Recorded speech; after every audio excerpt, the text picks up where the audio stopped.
Hey guys, welcome to my YouTube channel. In this video I will tell you about how to deactivate Facebook on Android. Step 1. Select your profile image at the top of the app to open the menu. Step 2. Select the small gear settings icon at the top. Step 3. Tap Account Center. Step 4. Select Personal Details. Step 5. Tap Account Ownership and Control. Step 6. Choose Deactivation or Deletion. Step 7. Select your Facebook account from the list. Step 8.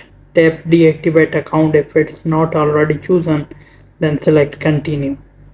Step 9. Type your Facebook password and then tap Continue. Step 10. Pick the reason you are deactivating Facebook and then tap Continue to have Facebook deactivate automatically. Select this.